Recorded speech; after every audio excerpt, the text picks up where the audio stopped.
салом бинандагони азиз, хабарҳои Тоҷикистон ва ҷаҳонро аз радиои Озодӣ пайм мегирем. Имрӯз 13 январ аст. Таваҷҷӯҳ кунед ба сархати мавзӯъҳои барнома.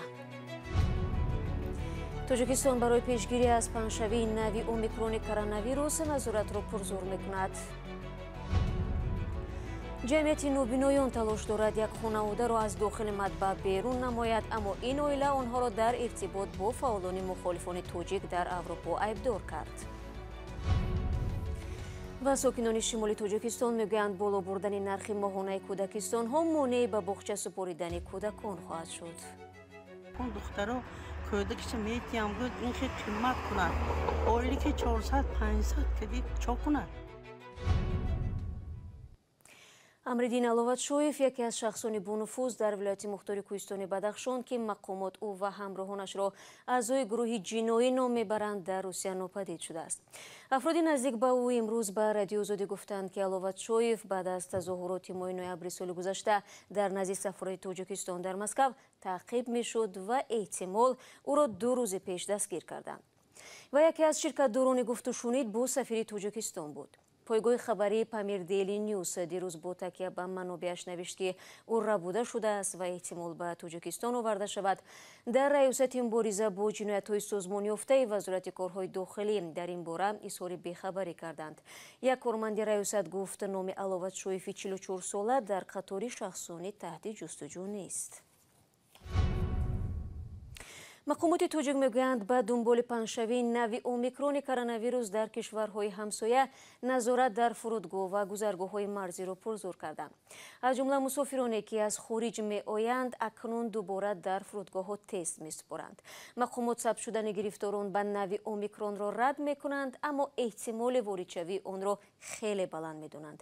Нигораи Фазлиддин ва Моло Раҷаб Юсуфӣ гузориш медиҳанд. фурудгоҳи душанбе мисли ҳамеша серодам аст. ҳама хатсайрҳо фаъоланд. бештари мусофирон ниқоб надоранд. дар бораи пурзур шудани чораҳои беҳдоштӣ ҳам хеле кам медонанд.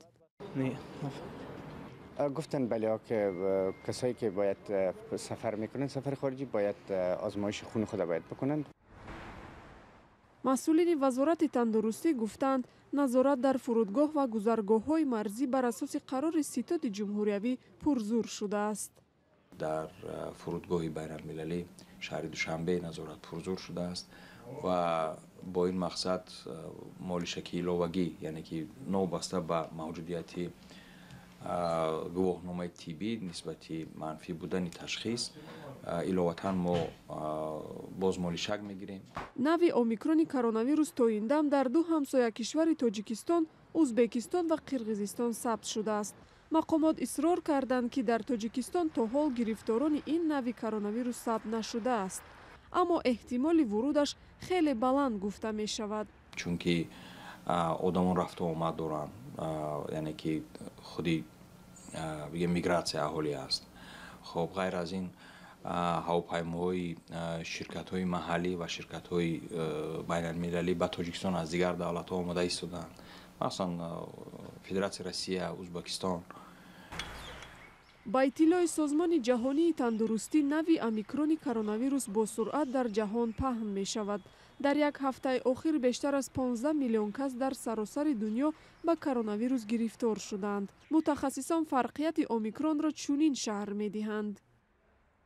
фарқияташ аз дигар намудҳо ҳамин аст ки танҳо хусусияти тез паҳншавӣ дорад. ҷараёни беморӣ нисбат ба намудҳои пештара сабук гузашта истодааст, яъне ба монанди зукоми мавсимӣ. вазорати тандурустӣ бори ахир рӯзи 20 ноябр аз сабт шудани беморони COVID-19 хабар доданд, вале бархе сокинон ва пизишкон мегӯянд беморон дар кишвар ҳастанд. аз ҷумла Нурангез Рустамзода, рӯзноманигори тоҷик, мегӯяд ки тести ӯ рӯзи 12 январ мусбат баромад. имрӯз 5-ум рӯзи бемории ман аст ва рӯзи аввал бо таби 39 дараҷа бистарӣ шудам. давоми 3 рӯз умуман наметавонистам аз ҷоям бихезам, ягон чиз бихӯрам.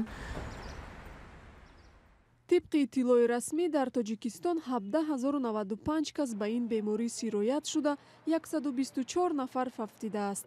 ولی برخی ها به این آمار وزارت به شبهه نگریسته تعداد بیماران را بیشتر از این میگویند. ضمناً در تاجیکستان باری نخست گروه‌های آسیب‌پذیر اهالی‌ро бо вояи сеюми ваксинаи COVID-19 эм мекунанд. то ин вақт дар кишвар сокинон танҳо 2 воя ваксина мегирифтанд. аллакай бархе аз кормандони мақомот вояи севуми ваксинаро гирифтанд, вале рӯшан нест ки ваксина барои ҳама мерасад ё не. идома дар матлаби ҳамкорони мо. حکومت ناحیه اسماعیل سامانه شهر دوشنبه روز 11 ینور خبر داد که کارمندانش وایه سیوم واکسن ضد کرونا ویروس را گرفتند.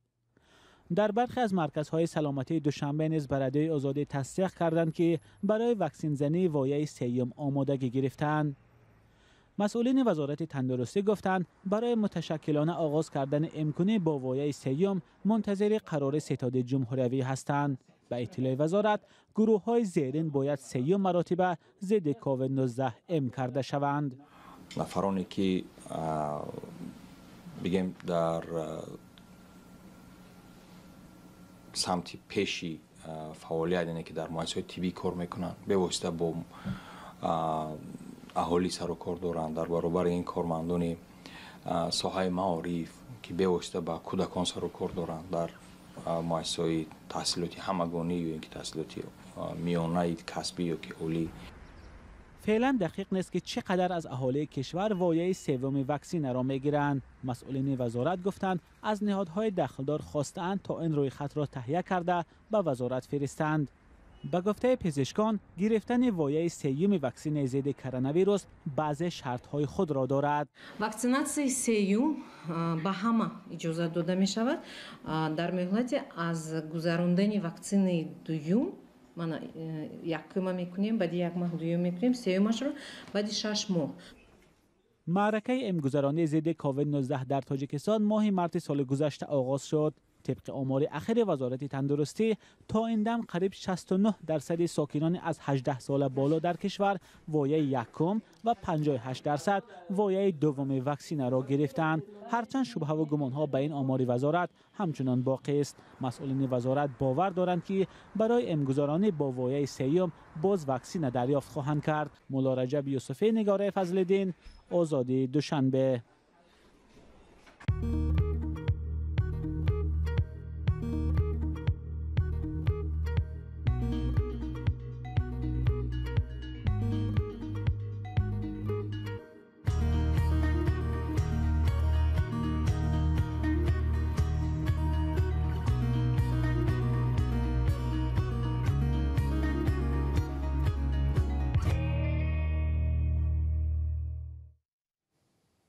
барномаи ахбори озодиро идома медиҳам. баъз як хонавода бо ҷамъияти нобиноҳои тоҷикистон барои ҳаққи зиндагӣ дар дохили бинои матбаъи ин созмон додгоҳӣ шуда.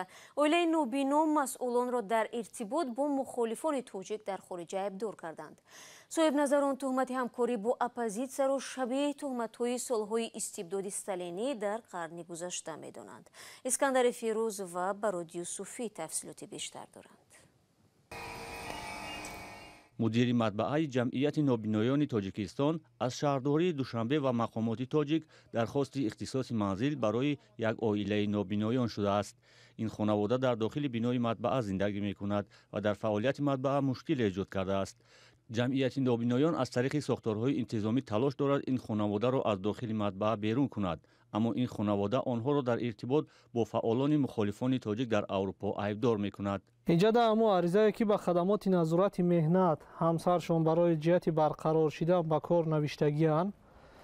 اوجاده آمدگی است که ما گویا با فعالای شبکه‌های اجتماعی در خارج کشور، یعنی با اون دمایی که مثال بیان ما ارتباط داریم و دیگر گپا. اما برعکس عبدالرحمن حلیموف، سرور خانواده نابینا، رئیس جمعیت نابینایان تاجیکستان و مدیر مطبعه این جمعیت را با آن گناهکار می‌کند که خانم نابینای او را غیر قانونی از کار سبکدوش کرده از حق گرفتن منزل محروم کردند. به قول او آنها همچنین می‌خواهند از حق زندگی در داخل مطبعه نیز محروم سازند. ولی عبدالرحمن حلیموف ایبدار کردن آنها را در ارتباط با همکاری با مخالفان خارج کشور رد می‌کند. نه ای گپا همه ای گپا بر دروغ است. ایرا ما در یگام عریضه در یگام چی پیشنهاد هم نکردیم، کردگی هم نیستیم. همه عریضه‌ای که من نوشتگیم با تمام مقامات ها در دستم هست. در یک قطعه زمین مربوط به جمعیت نابینایان شرکت ساختمانی منزل بلندآشیانه بنیاد کرده است. طبق توافقات باید بر عوض زمین به جمعیت نابینایان 11 منزل استقامتی جدا کرده شود. امکان گرفتن منزل استقامتی سبب دادگاهی شدن این بحث شده است. صاحب نظران استفاده از تهمت‌ها در چنین بحث‌ها را نشانه تهمت‌بافی‌ها در زمان شوروی می‌دانند. این پدیده نوینی است.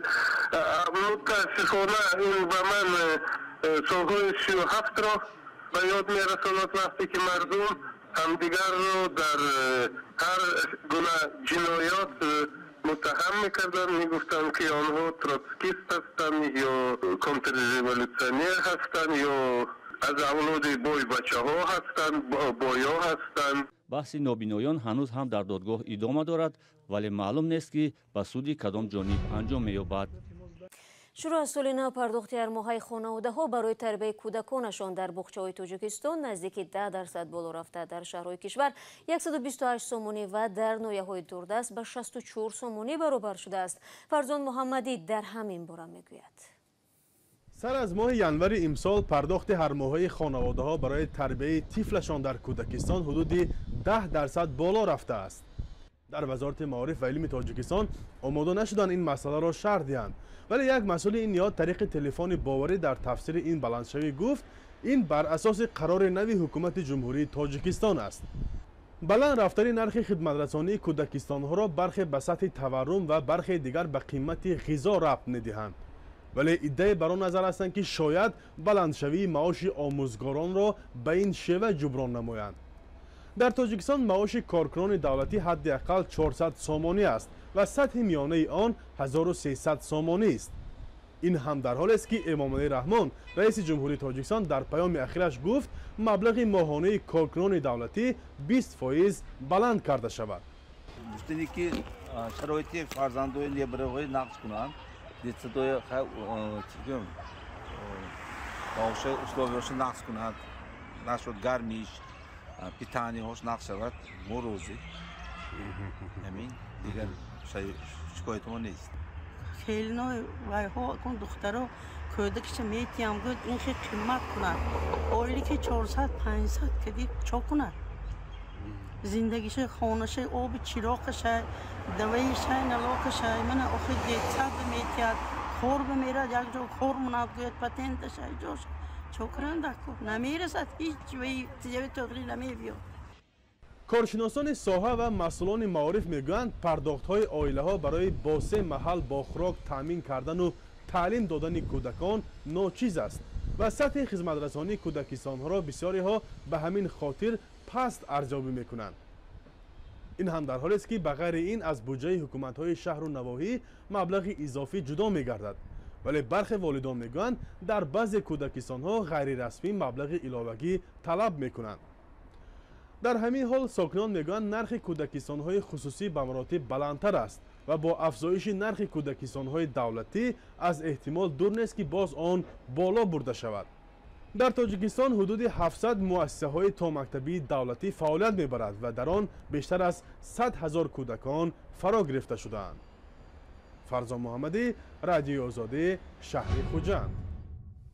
و рамазон қодиров раҳбари чеченистони русия дар як муроҷиати видеоӣ аз сокинони ингушистон талаб кард ки давоми 3 рӯз даъвоҳояшонро нисбат ба вай мушаххас кунанд. агар даъвоҳо беасос ва таҳқиқкунанда бошанд ба гуфтаи вай қонуне монеаш нахоҳад шуд ва хостаашро амалӣ мекунад. қодиров дар навор мегӯяд афродеро ки шарафу номуси мардуми ӯ хонавода ва худи ӯро доғдор мекунанд ба ҳолашон намегузорад. бинандагони азиз 15 дақиқа ки дар ихтиёр доштем ба поён мерасад. сипос аз шумо ки то ин лаҳзаҳо бо мо будед. хабару гузоришҳои дигар чун ҳамеша дар сомонаи радиои озодӣ зер нишони www.ozodi.org гузошта шудаанд. гузоришҳои видеоро метавонед дар озоди видео тамошо кунед. мулоқоти навбатии мо бо шумо азон фардо дар барномаи сархати рӯйдодҳо хоҳад буд. худро эҳтиёт кунед ва худо нигаҳдоратон.